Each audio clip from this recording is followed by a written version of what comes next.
My father always said, family loyalty comes first. But one night, I found an old letter in his desk. The first line made my stomach drop. I ran to the living room and handed it to him. He read it, his face going pale.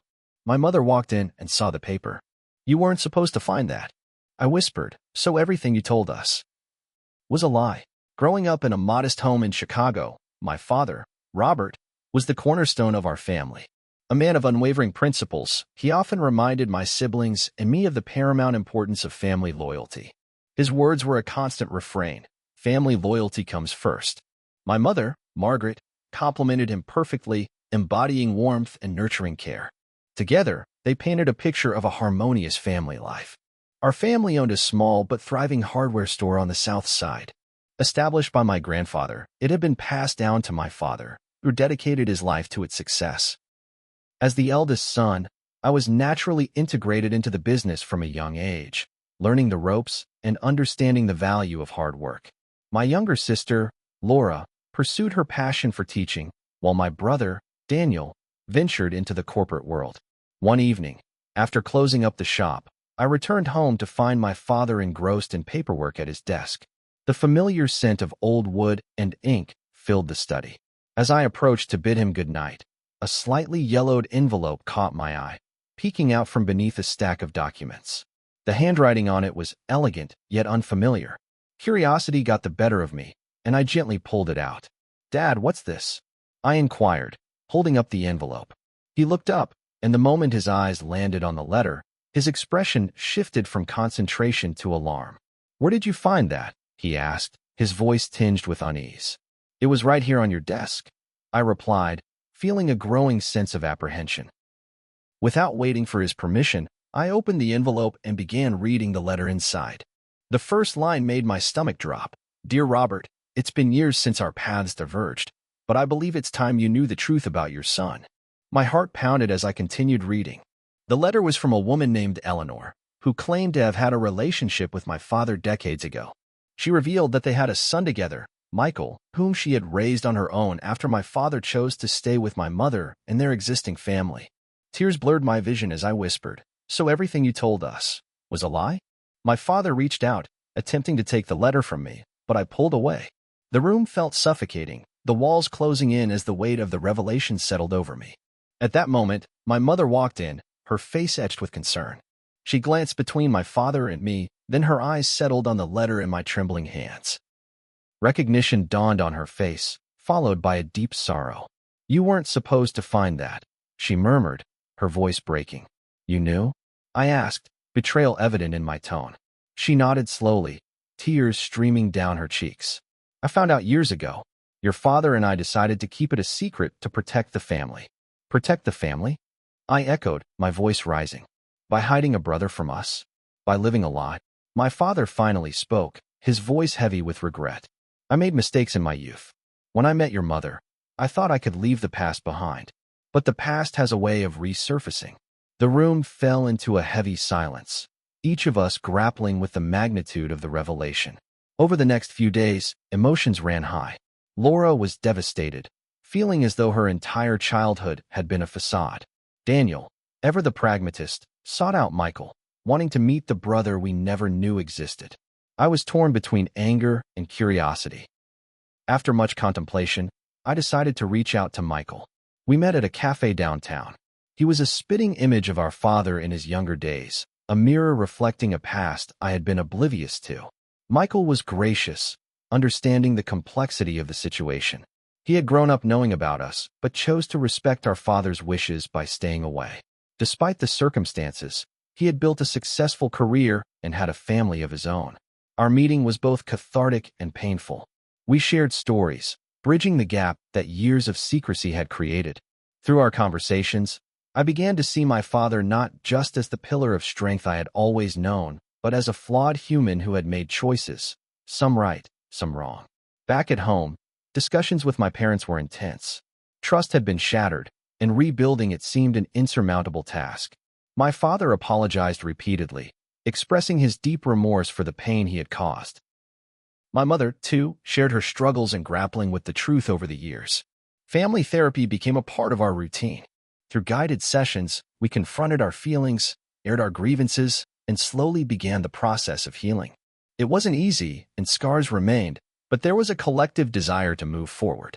Michael became an integral part of our lives.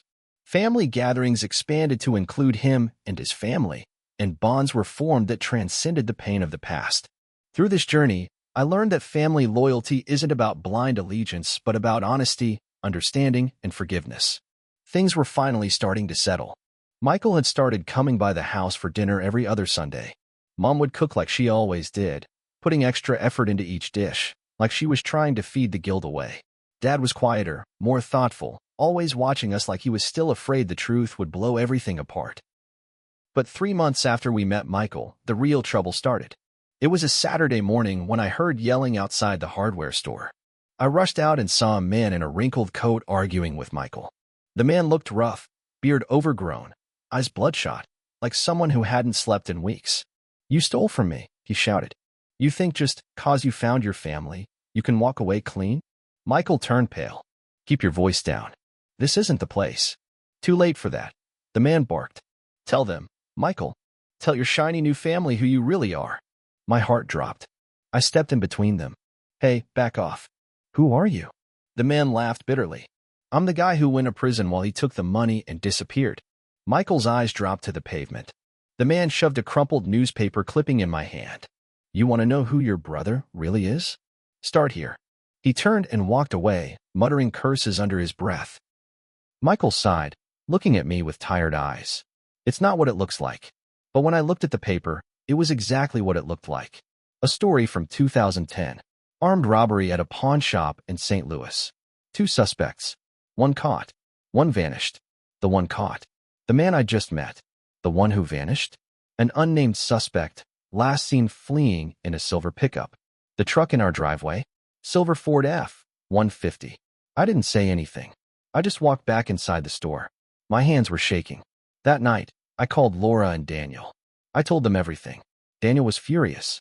"Dad knew," he said. "I bet he knew." "No," I said. "Even he couldn't have known this. Could he?" But the seed was planted, and it started growing fast. The next day, we confronted Michael. He didn't deny it. "It was one time," he said. "I was broke. Dumb. I didn't think it would go that far." "You robbed a place at gunpoint," Laura snapped. "How far did you think it would go?" "I didn't pull the gun," he said. "I was the driver." "You still ran," Daniel said. "You left him to rot in jail." Michael looked sick. "I wanted to come back. I swear." But then I found Eleanor's second letter.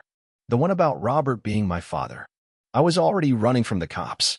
I didn't think I had a chance at anything, but I thought, maybe I could start fresh. We sat in silence. Then Mom spoke. Her voice was low. "You said you respected his wishes. That's why you stayed away. That's what you told us."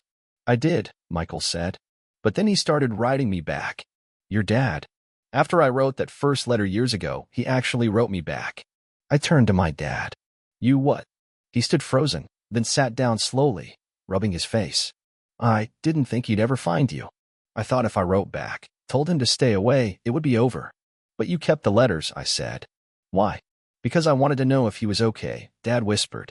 "He was my son too." Daniel stood up. "So let me get this straight. You knew about the robbery. You knew he left someone to take the fall. And you still brought him into this family?" "No," Dad said firmly. "I didn't know that part. But the damage was done." The next few weeks were tense. Michael stopped coming over. Laura wouldn't speak to him. Daniel wanted nothing to do with either of our parents. One night, Dad came into the store while I was closing up. "You think I did the wrong thing?" he asked. I didn't answer right away. Then I said, "I think you didn't trust us enough to decide for ourselves." He nodded like he expected that. Then he added something that really shook me. "There's more." I looked up. "More?" He pulled a small notebook from his coat. "Eleanor didn't just write to me. She wrote to your grandfather, too." My mouth went dry. "He paid her off," Dad said, "to stay quiet. That's why I stayed.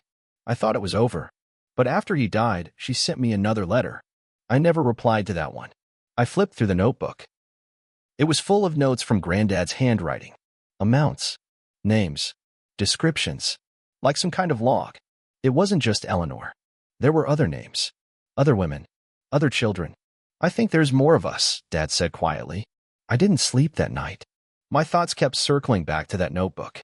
Other names, Other children. Granddad, this quiet, stern man who ran the store like a drill sergeant, had apparently been handing out hush money like it was part of the family budget. I waited until morning, then called Daniel. He didn't want to come. Laura hung up on me. So I drove over to the cemetery by myself, stood in front of my grandfather's grave in the sharp morning air and just stared. You really weren't the man we thought, huh? That evening, I decided to go through the whole notebook page by page. There were initials, dates, locations. One stuck out. KW, 1985, Detroit. $6,000.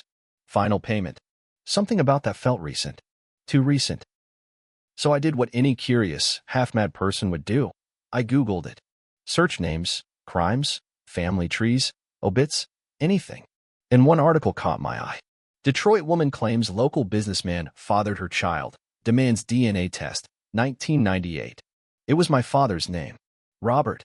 A woman named Kayla Washington had filed a paternity suit. It never went to court. It just disappeared. My blood turned cold. I dug deeper, found an old address, then found a Facebook account. Her daughter's. Her name was Renee. I clicked through her profile. We had the same eyes. Not similar. Not close. The same. My stomach twisted. She was in her 30s now. Lived in Cincinnati. Worked in healthcare. Had 2 kids. I messaged her. Short and careful. Hi. I believe we might be related. Can we talk? She replied 10 minutes later. I've been waiting for this. When we talked on the phone, Renee didn't hold back. I always knew your dad was lying, she said. My mom wouldn't shut up about it. She said he offered money to disappear. Said he cried in the parking lot. Then vanished. Did you ever meet him? Once, she said. I was a kid. He came to Detroit, took us to lunch. Gave me a teddy bear. I remember thinking, this man is nervous. Like he didn't want to be there. My throat tightened. That sounded exactly like him. Renee paused. Why now? Because I just found out I have a half-brother who committed a robbery. My grandfather was basically a bribery tycoon. And now apparently you and I are siblings too. There was silence. Then she laughed. Sounds about right. I drove down to Cincinnati the next weekend. Met her in a diner near the river. She brought photos. Old letters. A napkin with handwriting we both recognized. It was undeniable. She was my sister. The next family meeting was the kind of thing they make movies about. Everyone showed up. Mom, Dad, Laura, Daniel, even Michael. I waited until everyone had food in front of them, then laid out the photos. Her name's Renee. She's our sister. Mom gasped. Laura dropped her fork. Dad just lowered his head into his hands. You knew about this too, didn't you? Daniel snapped at him. No, Dad whispered. I thought it was over after Eleanor. I didn't know about her. She messaged me 2 years ago, Mom said suddenly. Everyone turned to her. I deleted it. I didn't want to know. You what? I asked. She sent a long message, Mom said quietly. Said she thought she was part of this family. I panicked. I'd just gotten used to the Michael thing. I couldn't take more. So I blocked her. Rage burned in my chest. You blocked her? A human being? I made a mistake, she whispered. You all made mistakes, Laura said. And we're the ones left picking up the pieces. Then Michael stood up, looking pale again. There's something else. We all froze. I've been getting calls. From someone in St. Louis. The guy from the robbery. The one who went to jail. Daniel stood. You said you didn't know where he was. I didn't. But now he wants money. He says if I don't pay, he'll send letters. To the cops. To reporters. So pay him, Laura said bitterly. Michael looked at Dad. I need help.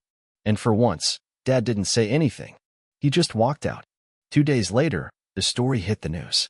Family hardware store at center of long-hidden secrets and crime. Somehow, someone leaked it. All of it. Michael's past. The letters. The paternity claims. Our quiet, family-run store became a media circus. Customers stopped coming. Old neighbors whispered. Some stopped waving. We were a headline now. And Renee? She came up to visit. Stood on our front porch and said, So, you still glad you messaged me? I gave a weak laugh. Honestly? I don't know. But she stayed. Sat next to me while our family slowly unraveled under the weight of truths we weren't supposed to find. 3 weeks after the story hit the news, we were broke. The store, the family name, everything we'd built over 3 generations gone. The bank called in our loans. Our suppliers dropped us. People stopped trusting us. It didn't matter that I hadn't robbed anyone, or that I'd never written a hush check. Guilt clung to our name like a shadow. The Martins of 87th Street had become a local joke. Even my high school gym teacher posted a meme about us. And that's when I snapped. I started digging into everything. I went back into the notebook. The names, the payments, the towns. I started calling people. Some were dead. Others didn't want to talk. But a few remembered the Martin name, remembered promises, and threats, and payoffs that came too late. One woman cried on the phone, said her mom took her own life after being left with a child and nothing else. Another man told me his brother, my possible half-brother, died in prison, while my grandfather kept writing checks to buy peace. I was sick to my stomach. And then I found something else. A line in the ledger. P. Callahan, 1993, Chicago PD, $20,000, closed. Callahan. That was the same detective who handled the break-in at our store years ago. I'd been a teenager then. We thought someone was after our money. The case was closed fast. They said it was a petty thief.